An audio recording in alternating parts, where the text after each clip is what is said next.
Hello, Drag the Bar members. We have in front of us a member who goes by the name of Oh My God, Phil Galfond. His name is CJ, and CJ has a little bit of a problem, as many of you may. And the question that he posed to me was, I can actually say to myself something to the effect of, this can only be a set, and I know I'm beat, but then I somehow talk myself into calling. This obviously results in tilts, as I feel dumb. I've gotten into the nasty habit of even clapping and applauding myself for my inability to listen to myself, which is a good habit. Yeah, yeah, makes me feel successful at the end. Yeah, well, it's clearly an accomplishment. Yeah, no, things should be awarded, and I do that for myself. Exactly. So, my question for you is, why do you think you talk yourself into calling?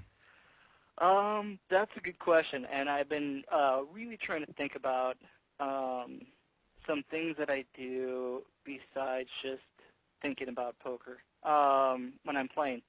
I think that there's a few things going on.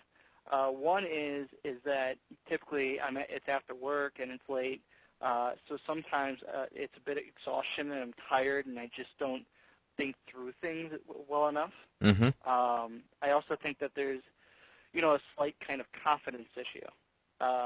Like that I know I'm beat, but I feel like somebody could be bluffing me for some reason, and so I can't confidently lay a hand down because I want to, I need like confirmation that I am beat. Okay. So being that it tends to happen after work and you're tired, basically what that means is that you're going to be more likely to have, these underlying weaknesses, this being the confidence issue, show up. Yeah, I think so. Yeah, I mean that makes a lot of sense.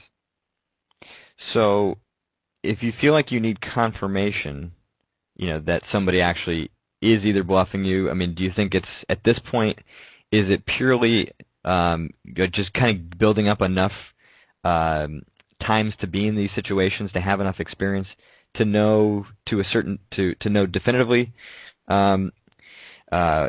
like that they are bluffing or that they're not, so you can make confident decisions, or is it that you feel like you've gone beyond the point at which it's now become just so ridiculous that you keep doing it? You clearly know the right answer, but you're just not acting on it. Yeah, I clearly know the right answer, and I think it's like kind of like when you go to a casino and you know that playing the slots is losing. I mean, you're just not going to end up winning there. Right. But the one time that you do win a little bit of money, like the one time that I do catch someone in a bluff, makes me keep on calling. Okay. Because I know that the majority of the time, in the back of my mind, when I review it, I'm saying, like, this is not long-term profitable. This is just not a long-term profitable play. But for some reason, I somehow kind of like, my first instinct is like, I should fold. And then I start thinking about, well, he's really got a narrow range, or I did see this guy bluff once in a million hands, so it could be Right. a second time. Those sorts of things. So it's like you're trying to talk yourself into the gamble. Yeah, right. Okay. So this may not be recent. I mean, clearly you've got some skill here, so it may be just something that's old. Like, what do you think is attractive about gambling for you? Or, like, what is it about that makes you want to do it? Yeah, I don't know. I think typically the more tired I am, the more, I guess, gamble I have. Okay. But remember, that's only going to expose a weakness. It's not going to create it. What's that mean? Being tired? Being tired, yeah. So Yeah. So when you're tired, right, that it exposes unconscious competence, procedural memory, the stuff that you're really good at. You're still good at wanting to gamble. Yeah. So being tired just basically exposes that, kind of brings it to the forefront. Right. Yeah. Yeah. I'm not. I guess I'm not typically. I don't know exactly sure. I guess there's tiredness, or if like people are catching hands a lot, they start check raising a lot. I'm going to start calling a lot more.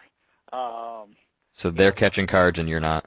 Yeah. And it could go a long session of like people are catching a lot of cards, and I'm just going to start becoming a payoff wizard. Okay. So you're losing a little bit, or you're just not earning what you think you should deserve? Yeah. My thought process, instead of starting to think about what they could be possibly representing, just becomes no way they can have it again.